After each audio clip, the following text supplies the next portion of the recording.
Oh, ito na. Ito yung stock high. Oh, ayan oh, di ba hindi mo masyadong ramdam. Tapos yung mini driving light low. Ayan, ang liwanag. High, boom, sa full. Kitang-kita talaga oh. Sobrang liit niya. Hindi mo talaga mapapansin na malakas yung ilaw niya. Small but terrible eh. Sound check. Oo, di ba? Oh, yan ah. Ito yung ating low, tapos high. Ayun oh. So kamanto, meron tayong nakilala dito na kaibigan. So ito siya. Baka may gusto kang i-shoutout bro, yung girlfriend mo. Shoutout kay Janine Ligas. Ito daw ay stock, yung cover ng kanyang sidings, naliha lang. Tapos yung kanyang panggilid set, ano to? RS8. RS8 na fully set yan? Full set. Oh, fully set na panggilid. Siya pala yung may-ari sa Paco Rider Stuff. Yan si Boss Paco.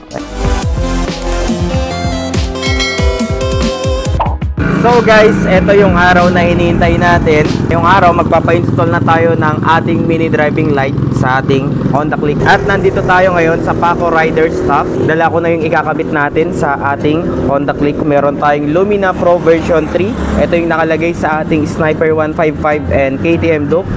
Siya din yung ilalagay natin sa ating Honda Click. Siyempre, meron din tayong PIA horn. So maglalagay tayo ng loud horn sa ating Click 125. Ayun, papaganahin natin ang ating loud horn. So kamanto, meron tayong nakilala dito na kaibigan. So ito siya. Baka may gusto kang i-shoutout bro, yung girlfriend mo. Shoutout kay Janine Ligas. Okay. So nandito kasi yung kanyang NMAX ka-Phantom at nandito tinitignan namin yung kanyang setup. So maganda yung pagkaka-setup niya sa kanyang motor. At mapapansin natin, napakalinis nung kanyang NMAX. So, nung na-review natin na NMAX 155 ka-Phantom ay sa ating kaibigan yon. And nandito yung ating kasama ngayon sa shop. Ano yung setup ng motor mo bro? Ano lang yan? All stock lang yan. All stock, tapos naka power pipe siya, JVT. So, sa panggilid niya, ito yung setup ng panggilid niya. Ito daw ay stock, yung cover ng kanyang sidings, naliha lang. Tapos yung kanyang panggilid set, ano to? RS8. RS8 na fully set yan? Full set. Oh, fully set na panggilid. So ayos.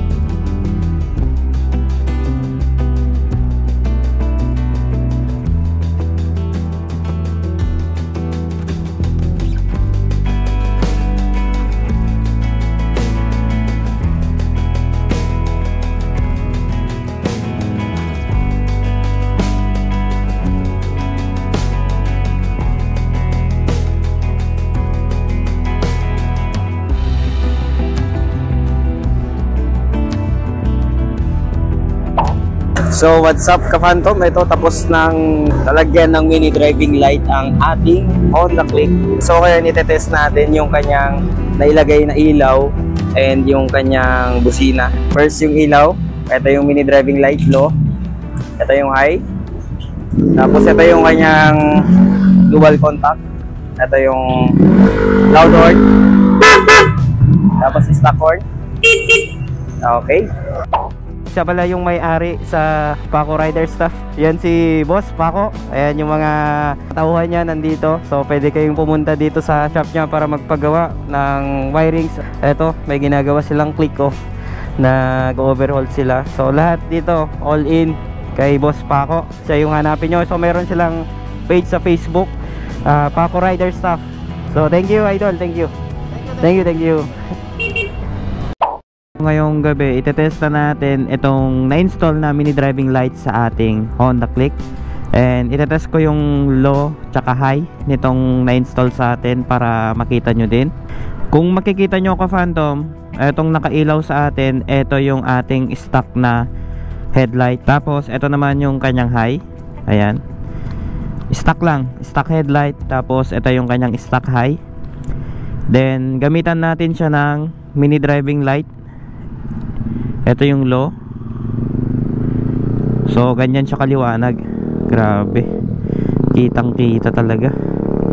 Tapos ito yung kanyang high. Boom. Boom. Ang liwanag.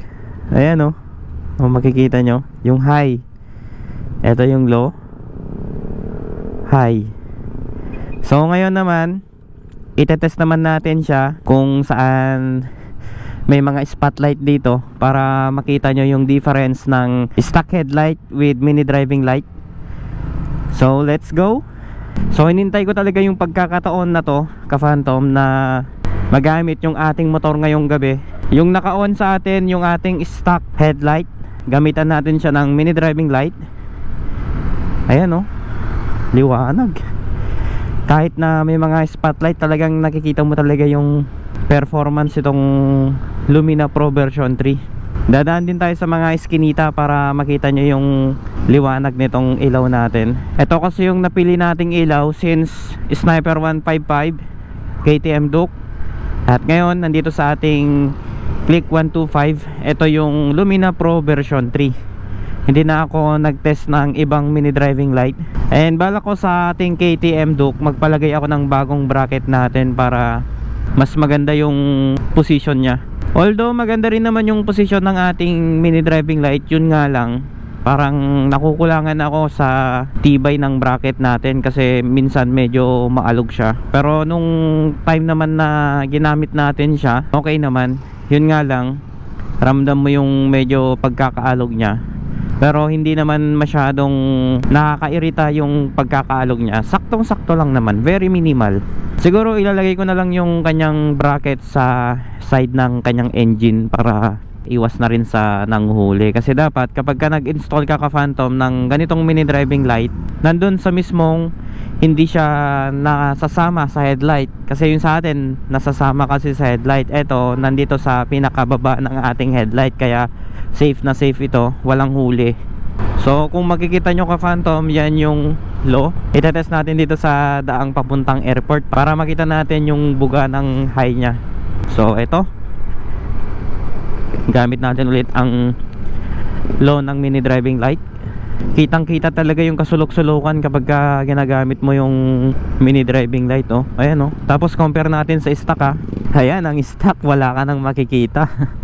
Pero para sa akin, yung stock headlight ng Honda Click, kasi nagamit ko to, na biyahe ko noon, okay naman kapag tumatakbo ka lang ng around 60 km/h, maliwanag siya. Pero kapag lumagpas ka sa 70 to 80 km/h, medyo negative na.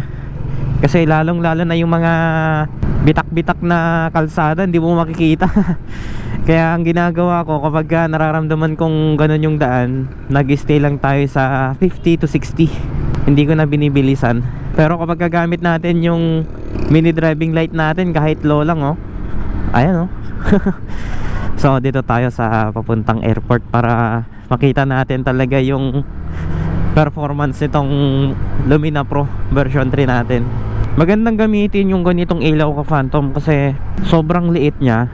Hindi mo talaga mapapansin na malakas yung ilaw niya. Small but terrible, eh. Oh, yan, ha. Ito yung ating low, tapos high. Ayun, oh.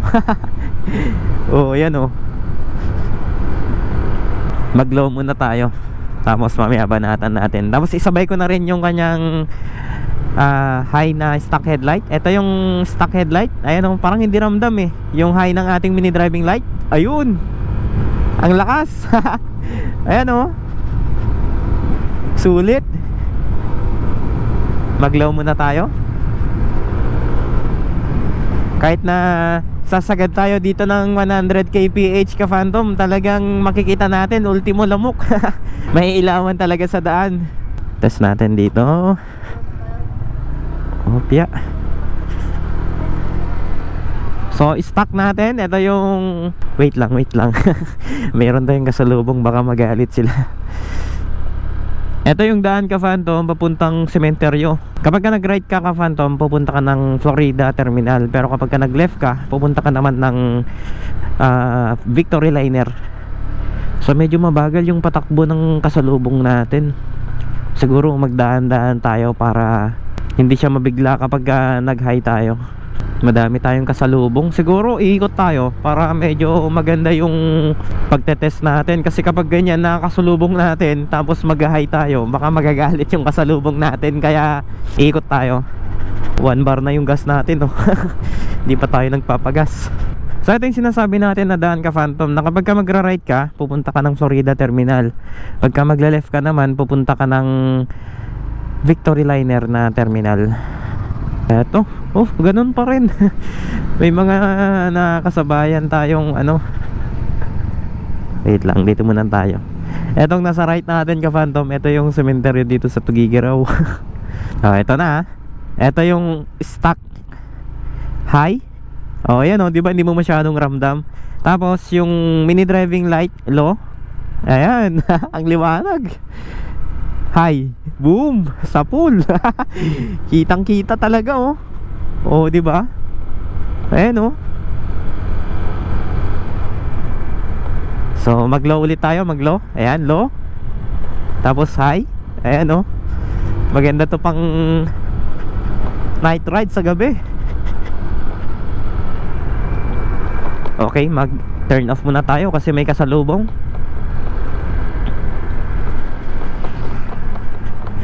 So dito lang natin yan makikita sa ating Honda Click. So ka-Phantom, ito naman ipapakita ko naman yung sa busina natin. Yung kapag nagbusina tayo, magbibimpas yung ating mini driving light. So bali naka-set siya sa high mode.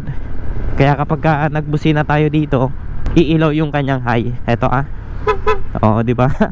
Sound check. Di ba? So ikot ulit tayo dito kasi dito lang yung alam kong medyo magandang pagtesan natin dito sa ilaw natin tsaka busina. So kapag naka-on yung ating mini driving light, ito yung ating low. Tapos magbubusina tayo. Yung ating high na mini driving light ay magbibimpas siya. So nagpa-install tayo ng ganito ka Phantom sa ating busina kasi ang hirap kasing pindutin itong high and low na button ng ating stock headlight, lalong lalo na kapag meron tayong kasalubong tapos minsan hindi ko na mapindot-pindot kasi magkaiba kasi yung button ng ng etong ating busina. Kasi nasanay tayo sa ating busina na yung pinipindot natin ay yung nasa pinakababa. So nandito na part hindi makita kasi madilim dito na part. So ito naka-low tapos magbubusina tayo. Astig. Malakas din yung ating PIA horn na na-install dito. Sanay kasi tayo sa tunog ng PIA horn compare sa ibang busina. Kasi ito yung nakalagay sa ating KTM Duke. So ka-Phantom, kapag mag-install kayo ng ganitong busina o ilaw, ilalagay ko yung link ka-Phantom sa description at ipipin ko sa comment section para makabili kayo sa Shopee. Mas mura kasi kapag doon kayo bibili ka-Phantom. Kasi kapag sa mga physical store kayo bibili, syempre may mga patong na yan. Nakuha natin to sa Shopee and nakuha din natin na free shipping. So i-timing nyo na lang ka-Phantom na free shipping tapos magkakaroon pa kayo ng discount. May mga voucher pa kayong makukuha. So anyway ka-Phantom, nagtest lang tayo ngayong gabi. At yun, pinakita natin yung mga improvement ng ating ilaw. Kasi dati nung nagra-ride tayo, especially pagkagabi, wala ka na talagang makita dito kapag tumakbo ka ng mabilis. Ngayon, nakapag-install naman na tayo ng magandang ilaw natin plus malakas na busina. Pwede na tayo mag night ride, di ba?